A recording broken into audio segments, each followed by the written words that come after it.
ఉన్నటువంటి ప్రజలకి 99 యాజమాన్యానికి శుభ సాయంత్రం. ఇప్పుడు వీళ్ళు ఒప్పుకోరు కదా, రాజశేఖర రెడ్డి గారు మేలు చేశారంటే వీళ్ళు ఒప్పుకోరు. ఎందుకంటే అదే ఒప్పుకున్నారని చెప్పి అందుకే థ్యాంక్స్ చెప్తారు. అదే చెడు ప్రతి ఒక్కదానికి చెడు ఉంటుంది. పెన్సిలిన్ కూడా కనిపెట్టినప్పుడు పెన్సిలిన్ కూడా ఒక కోర్టులో ఒక మందికి రియాక్షన్ ఉంటుందండి. దాన్ని చెప్పకూడదు. పెన్సిలిన్ అనేది చాలా పవర్ఫుల్ డ్రగ్. అది అందరికీ అది ఒక అమృతం లాంటి డ్రగ్. అది దాంట్లో కూడా రియాక్షన్స్ ఉంటాయి, చచ్చిపోయేవాడు ఉంటారు. దాన్ని చెప్పకూడదు. ఎందుకంటే అట్లా పెన్సిలిన్ అంటాడు రాజశేఖర రెడ్డి గారు. మీరు ఆ తర్వాత బోరుగొడ్డ అనిల్ దగ్గరకు వద్దాం సార్. ఇప్పుడు సురేష్ గారు మాట్లాడుతా ఏదో చెప్తున్నారు, శ్రీధర్ అపరాధుల గురించి వాళ్ళ గురించి చెప్తున్నారు. కానీ మన భోగవతం ఎత్తుకుంటే ఏ విధంగా మాట్లాడాడు, పవన్ కళ్యాణ్ ఏ విధంగా మాట్లాడినాడు, లేకుంటే అదే విధంగా అంటే మీరు చెప్తే అక్షంతలు, నేను చెప్తే బియ్యం, మీరు చెప్తే అక్షంతలు, నేను చెప్తే బియ్యం. నా కొడకలారా చెప్పులు గుర్తే తప్పలేదు, ఎలా తీస్తా ఉంటే తప్పు. నా కొడకలారా వైసీపీ నా కొడకలారా, ఎమ్మెల్యే కొడకలారా చెప్పు తీసుకుంటారని చెప్పి ఇప్పుడు చెప్పు చూపిస్తా లైవ్ లో. మీకు హ్యాపీ, చెప్పులు చూపిస్తే హ్యాపీ. గమ్మన్నా మీరు మాట్లాడండి. మీరు గమ్మన్నా వినడానికేం మీకు, మీరు చెప్పిన మాట్లాడడానికేం తప్పే వినండి. మీరు చెప్పారు వినడాను వినడం నేర్చుకోండి ఫస్ట్ మీరు చెప్పిన మాటల్ని.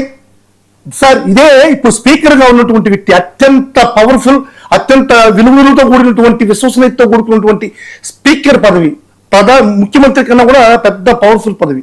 అటువంటి పదవిలో ఉన్నటువంటి స్పీకర్ గా ఉన్నటువంటి వాడు కూడా పోలీసుల దగ్గర పోయి మాట్లాడుతున్నాడు సార్. పోలీసులని బూతులు మాట్లాడుతున్నాడు. అవి వస్తూ ఉంటే వాటి పైన లేదు. అతను రోజాల గురించి మాట్లాడినాడు, జగన్మోహన్ రెడ్డి గురించి ఏం మాట్లాడారు సార్? జగన్మోహన్ రెడ్డి నువ్వు బ్రిటన్ కిందకు పోతున్నావు, ముందల అది లోకేష్ పదం. జగన్మోహన్ రెడ్డి నీ కూతుర్లు డిఎన్ఏ చెక్ చేసుకుని నువ్వు మెల్ల వేసుకోవాలా అంటే ఇవన్నీ వినపడవా వీళ్ళకి? ఇవన్నీ కనబడవా వీళ్ళకి? ఇవన్నీ తప్పులు కాదా, బూతులు కాదు. వీళ్ళు మాట్లాడితే పంచభూతాలు, మేము మాట్లాడితే బూతులా? ఎవరు సార్ మీరు చెప్పిన అన్ని తెలుగుదేశం వాళ్ళు మాట్లాడినట్టు. ఎవరు తెలుగుదేశంలో ఇప్పుడు జోజాన్ గురించి మాట్లాడింది చింతకాయల అయ్యన్న పాత్రుడు. ముండల అనేది లోకేషే. నువ్వు బిడ్డను కిందకి పోతున్నాడు జగన్మోహన్ రెడ్డి, ముండల లోకేష్. సాక్షాత్ వాళ్ళు కాబోయే సీఎం లోకేష్ మాట్లాడింది మాటలు ఇవన్నీ వాళ్ళకి కనబడవు. ఇవన్నీ సార్ ఇప్పుడు ఇవన్నీ మన మన మన దీంట్లో ఉండేటువంటి ఆత్మవిమర్శ చేసుకున్న తర్వాత మీరు విమర్శలు చేయాలి. ఇంకొక విషయం సార్, బోరుగడ్డ అనిల్ విషయానికి వద్దాం.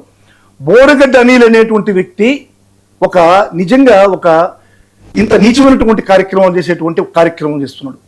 ఎందుకంటే నిజంగా అతను వైఎస్ఆర్ కాంగ్రెస్ పార్టీకి మేలు చేస్తున్నాడంటే అక్కడికి వెళ్ళి ఆఫీస్కి ముందుకు పోయి ధర్నా చేయడం, అక్కడి నుంచి మా నాయకుడు సజ్జల రామకృష్ణారెడ్డి గురించి తప్పుగా మాట్లాడడం, సజ్జల రామకృష్ణారెడ్డి గురించి వ్యంగ్యంగా మాట్లాడడం. ఇప్పుడు నిజంగా సార్ ఇప్పుడు నాకు ఏదన్నా సరే ఒక పార్టీ నిజంగా నా పార్టీకి ఏదన్నా నన్ను ఒక పక్కన నువ్వు గమ్ముగా ఉండు అని చెప్పి అన్నప్పుడు నేను నిజంగా నీతి నిజాయితీగా పార్టీకి మంచి చేసేవాడిని అయితే నేనేం చేయాలా? పార్టీ చెప్పిన విధానాల్లో నడుచుకోలేవాడు ఒక క్షణం కూడా ఒక రోజు కూడా పార్టీ విధానాల్లో నడుచుకోలేనివాడు, పార్టీకి మేలు చేయలేనివాడు నిజంగా అట్లా పార్టీ నాయకుడు అవుతారా? పార్టీ బాగుంటేనే కదా మేము బాగుంటాం. పార్టీ నాయకుడు ఎట్టి పరిస్థితుల్లో కాదు. ఆల్రెడీ చాలా వేదికలు నేను చెప్పాను, వెంకటరెడ్డి గారు చెప్పారు, అన్ని విధాలుగా చెప్తున్నారు. బోరుగడ్డ అనిల్ అనేటువంటి వ్యక్తికి వైఎస్ఆర్ కాంగ్రెస్ పార్టీకి ఎటువంటి సంబంధం లేదు, ప్రాథమిక సభ్యత్వం కూడా లేదు. మీరు ప్రాథమిక సభ్యత్వం ఉన్నా కూడా చూపించండి. మీరు వైసీపీ ఆఫీసులో రానివ్వరు, ఎందుకు రాణిస్తాం సార్? ఇప్పుడు ఇదేంటంటే చూస్తా ఉంటే ఎట్లున్నదంటే తెలుగుదేశం వాళ్ళు వైసీపీని గందరగోళంలో పెట్టడానికి, లేకపోతే తెలుగుదేశం వాళ్ళు వైసీపీని అబాస్ పాలు చేయడానికి అక్కడ తీసుకుని నిరాహార దీక్ష చేసిన మాదిరిగా ఉంది. ఇదే అధికారంలో ఉన్నప్పుడు రాలేకపోయాడు అతను. ఎందుకు రాలేకపోయాడు? ఇప్పుడు ఇదే విధంగా ఖండించలేదు అధికారంలో ఉన్నప్పుడు బోరుగడ్డ అనిల్ ఖండించలేదు అంటున్నారు సార్. బోరుగడ్డ అనిల్ అనేటువంటి వ్యక్తిని ఎప్పుడు కానీ జగన్మోహన్ రెడ్డి గారి ఆప్యాయంగా తీసుకొని పలకరించినటువంటి సన్నివేశాలు లేవు పార్టీ ఆఫీసులో. అదే మీకు కిరాకార్పి అనేటువంటి వ్యక్తి ఈ రోజు చంద్రబాబు నాయుడు, లోకేష్ కూడా దీక్ష చేస్తుంటే ఏదో ఫోటోలు వైరల్ అవుతున్నాయి. మొత్తం కొడాలి నాని గారు వీళ్ళందరితో ఆయన క్లోజ్ గా ఉంటున్న ఫోటోలు సార్. కొడాలి నాని గారు, లేకుంటే జగన్మోహన్ రెడ్డి గారు, చంద్రబాబు నాయుడు గారు, ఎవరితోనే సార్ ఫోటోలు తీసుకోవచ్చు సార్. ఫోటోలు అవును ఉంటాయి సార్. ఫోటోలు తీసుకున్నంత మాత్రాన్ని ఎవరు వచ్చినా సరే కొడాలి నాని పబ్లిక్ లో ఉండే ఫిగర్, ఎవరు పోయినా సరే అన్నా అని చెప్తే ఫోటో తీసుకోవాలంటే ఫోటో తీసుకోవచ్చు. ఏమి సార్ నేను ఎవరైనా పోయి ఎవరితో ఫోటో తీసుకోవచ్చు. చంద్రబాబు నాయుడుతో ఫోటో తీసుకున్నందుకు చంద్రబాబు నాయుడు బాధ్యత వహించాడు కదా. అదేవిధంగా బోరుగడ్డ అనిల్కి ఆయనకి ముడిపెట్టేట అది చాలా ఫొటోస్ ఉంటాయి, చాలా మందితో ఫొటోస్ ఉంటాయి. ఆ ఫొటోస్ అన్నింటినీ కూడా పార్టీకి అంటకట్టకూడదు. అసలు ప్రాథమిక సభ్యత్వం ఉందా అతనికి, ప్రాథమిక సభ్యత్వం ఉందా లేదని చెప్పాలా తెలుగుదేశం వాళ్ళు. ప్రాథమిక సభ్యత్వం లేదు. ఇదే బోరుగడ్డ అనేది ఎప్పుడు కానీ మేము హక్కును చేర్చుకోలేదు సార్. మా నాయకుడు మీ సాక్షిలో వచ్చింది ఎందుకు అది వైరల్ అవుతుంటది మరి? ఏది సార్? మా నాయకుడు బోరుగడ్డ అనిల్ ఇంటిపై ఇదని ఇదే కదా ప్రతి ఒక్కరు చూపిస్తుంటారు. దారుణానికి ఉడిగట్టింది. ఈ నెల 5న బరితెకించారు. వైసీపీ నేత బోరుగడ్డ అనిల్ క్యాంప్ ఆఫీస్ కు టీడీపీ గుండాలు నిప్పు పెట్టారు. ఎందుకు ఇది ఎందుకు అలా ఆ రోజు మాట్లాడాల్సి వచ్చింది? ఇది కదా అతను ఆయుధంగా తీసుకుంటున్నాడు. సాక్షిలో చెప్పారు, విన్నారా అంటున్నాడు. సాక్షిలో చెప్పేది సాక్షి అనేది వైఎస్ఆర్ కాంగ్రెస్ పార్టీ కదా సార్. ఇప్పుడు ఏబిఎన్ లో విన్న కూడా టీడీపీ అవుతుందా కాదంటారు కదా, అది వేరు కదండి. ఇప్పుడు వైఎస్ఆర్ కాంగ్రెస్ పార్టీ సపోర్ట్ ఉంటుంది. సాక్షిలో వచ్చినటువంటి కథనాలన్నీ కూడా వైఎస్ఆర్ కాంగ్రెస్ పార్టీ కంట్రోల్లో ఉండేటివి కాదు. సాక్షి వచ్చేటువంటి సాక్షి జగన్మోహన్ రెడ్డికి సంబంధించినటువంటి పత్రిక కావచ్చు, టీవీ ఛానల్ కావచ్చేమో, కానీ సాక్షిలో వచ్చేటువంటి కథనాలన్నింటినీ కూడా రెఫరెండంగా తీసుకోవడం అనేటువంటిది పొరపాటు. అది వైఎస్ఆర్ కాంగ్రెస్ పార్టీకి ఒక భాగమే కానీ వైఎస్ఆర్ కాంగ్రెస్ పార్టీ కాదు అని నేను చెప్తున్నాను. ఇప్పుడు నేను చెప్తున్నాను కదా సార్, మా పార్టీ నాయకుడు కాదు, ప్రాథమిక సభ్యత్వం ఉండదు. ఇప్పుడు సాక్షిలో చెప్పారు ప్రాథమిక సభ్యత్వం ఉందా? ఇదే కిరాకార్పి ఏం చెప్తాడు? చంద్రబాబు నాయుడు గారు కావచ్చు, లేకుంటే లోకేష్ గారు కావచ్చు, ఇద్దరు కూడా ఆయన భార్య సమేతంగా పోతే హక్కును చేర్చుకొని అతనికి గిఫ్ట్లు ఇచ్చేటువంటి పరిస్థితి.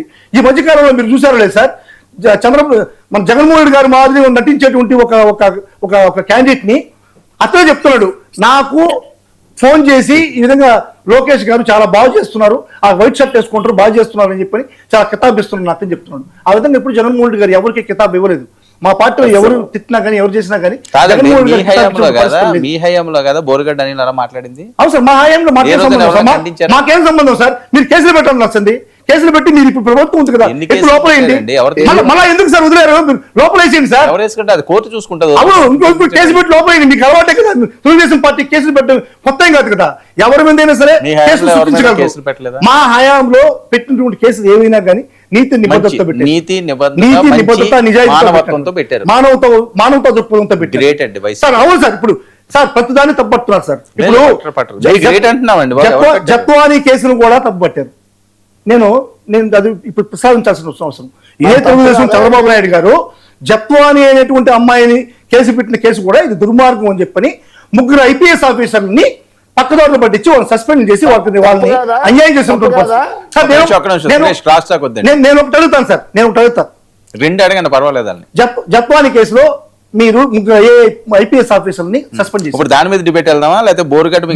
అదే సార్, ఇప్పుడు ఏంటంటే కేసులు ఏ విధంగా అయితే వీళ్ళకి ఇష్టం వచ్చినట్టు మలుచుకుంటారనేటువంటి విధానాన్ని గురించి చెప్తున్నాను నేను.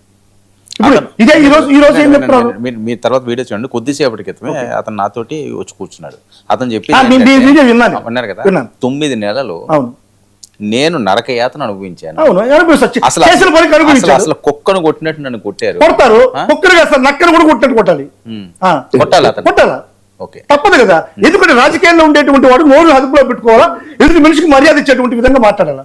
ఆ రోజు ఎందుకు చెప్పలేకపోయారు? మేము చెప్తూనే ఉన్నాం సార్, మాకు అవసరం లేదు, వాళ్ళు చూసుకోవాలి, కేసులు పెట్టుకోవాలి. మీరు అధికారంలో ఉన్నప్పుడు అవును సార్. ఇప్పుడు ఈ రోజు కిరాక్ కార్పిని వాళ్ళు ఏమైనా అదుపు చేస్తున్నారా? ఈ రోజు అధికారంలో ఉన్నారు కదా, అనిపిస్తారు తప్పు చేస్తే అనిపిస్తారు. ఖచ్చితంగా కిరాక్ కార్పి అనిపిస్తాడు, సీమరాజు అనిపిస్తాడు. మా కండువా వేసి ముందుకు పంపిస్తున్నారు కదా మా మీదకే. మేమన్నా కండువా, వాళ్ళ కండువా తెలుగుదేశం కండువా అన్నా వేసినట్టు దాఖలు కనిపించలా. తెలుగుదేశం కండువా వేసుకుని ఎవరు తెట్లా?